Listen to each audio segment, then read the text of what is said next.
अस्सलाम वालेकुम, welcome to my YouTube channel जिसका नाम है IKP चैनल।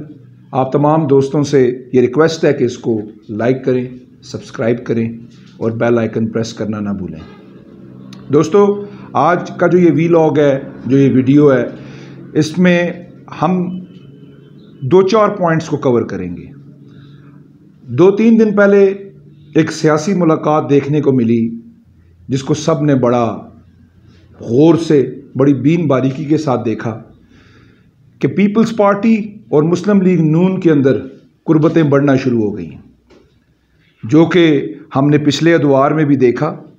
लेकिन फिर गैप्स आ गए, फासले आ गए और बिलावल भुट्टो जरदारी साहब ने तकरीर में ये कहना शुरू कर दिया कि लोग जो है वो एस्टैब्लिशमेंट का कंधा इस्तेमाल करना चाहते हैं। और इसी तरह मुस्लिम लीग नून की सीनियर रहनुमा मरियम नवाज शरीफ साहिबा, उन्होंने ये कहना शुरू कर दिया कि ये इस्टेब्लिशमेंट के कंधों पे चढ़ के पीपल्स पार्टी इक़्तिदार में आना चाहती है। और एक दूसरे की तरफ से तुंदो तेज़ किस्म की तकरीरें शुरू हो गई और इनमें एक फासला आ गया।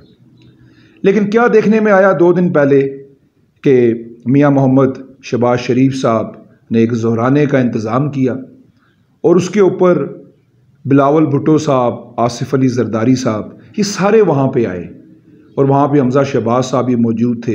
लेकिन उसमें जो सबसे इंटरेस्टिंग बात है, जिसको अगर आपने नोट किया हो, वो क्या थी? वो ये थी कि स्टेज शहबाज शरीफ साहब ने संभाला हुआ था। क्या अब इस चीज़ का फ़ैसला हो चुका है कि मुस्लिम लीग नून को शहबाज शरीफ साहब लीड करेंगे और मरियम नवाज शरीफ साहिबा उनके कंधे के पीछे खड़ी थी, जो कि मैं समझता हूँ कि एक लिहाज से बहुत अच्छी बात भी है कि ये जो नून और शीन की बातें चल रही थी, अब मुझे लगता है कि ये ख़त्म होने को हैं और अब नून का जो मुकालमा है वही आगे चलेगा। और सुनने में ये आया है कि मियाँ मोहम्मद नवाज शरीफ साहब ने भी इसके ऊपर बड़ा क्लियर कट एक पॉइंट ऑफ व्यू दिया है जी कि अब जो पार्टी का फेस है, जो प्राइम मिनिस्टरशिप के कैंडिडेट होंगे वो शहबाज शरीफ साहब होंगे। तो एक तो ये बड़ा इंटरेस्टिंग पॉइंट था।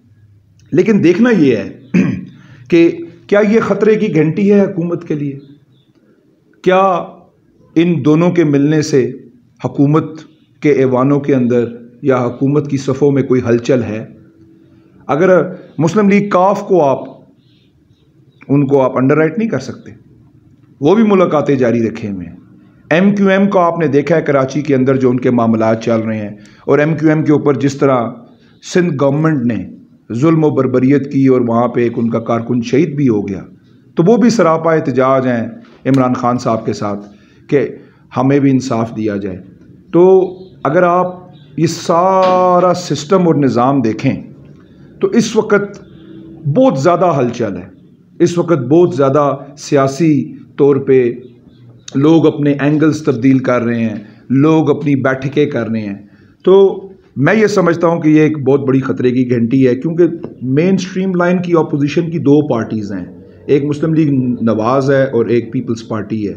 अगर ये इकट्ठे हो जाते हैं तो ना सिर्फ इनकी ताकत में इजाफा होगा, और जैसे कि आपको पता है कि PDM, जिसको मौलाना फजल रहमान साहब अभी भी बज़िद हैं कि मैंने 23 तारीख को ही जाना है, जहाँ तक हमारी इतला है कि जो हमें समझ आती है, जो मेरा सियासी शऊर कहता है कि मौलाना साहब को मनाने की कोशिश की जा रही है कि डेट को तब्दील किया जाए, और पीपल्स पार्टी इस पे ऑन बोर्ड है और एक ग्रैंड किस्म का एहतजाज किया जाए पाकिस्तान तहरीक इंसाफ की गवर्नमेंट के ख़िलाफ़, और वो फाइनल राउंड होना चाहिए।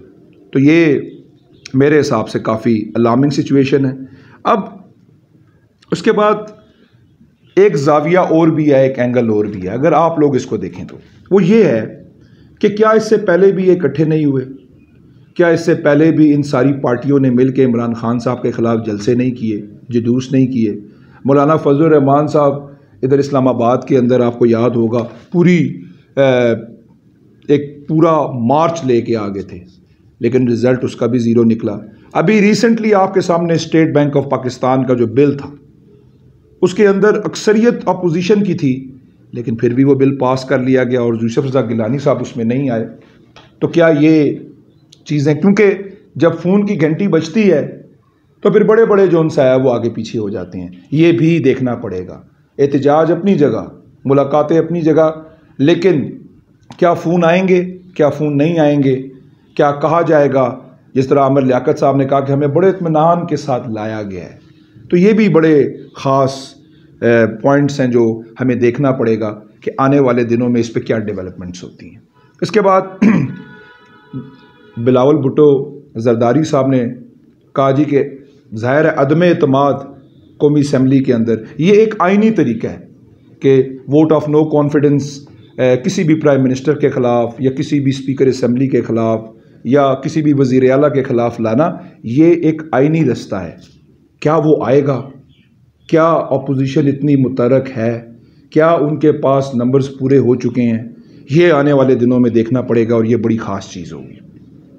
تحریک کیا یہ چلا پائیں گے؟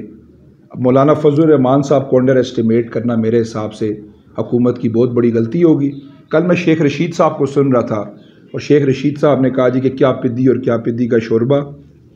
میرے حساب سے بطور وزیر داخلہ ان کو ایسے بیانوں سے گریز کرنا چاہیے، اور وہ بڑی سینئر سیٹ پہ بیٹھے ہوئے ہیں اور بڑے سیزنڈ پولیٹیشین ہیں. ان کو اس سچویشن کو بڑی بین باریکی سے دیکھنا چاہیے، اور میرے حساب سے گورنمنٹ آف پاکستان کو چاہیے کہ اپوزیشن کو انگیج کرے، ان کو اپنے ساتھ بٹھائیں، اور جو ان کی جینون گریوینسز ہیں وہ کیا چاہتے ہیں؟ وہ یہی چاہتے ہیں کہ اصلاحات چاہتے ہیں. یہ جو EVM مشین آئی ہے اس کے اوپر جو ان کی ریزرویشنز ہیں اس کو دور کیا جائے. ہمارا ملک ایک انڈر ڈیولپ کنٹری ہے، اس کے اندر غریب اس وقت پس رہا ہے، مہنگائی آسمانوں پہ ہے، بے روزگاری آسمانوں پہ ہے، لا قانونیت آسمانوں پہ ہے.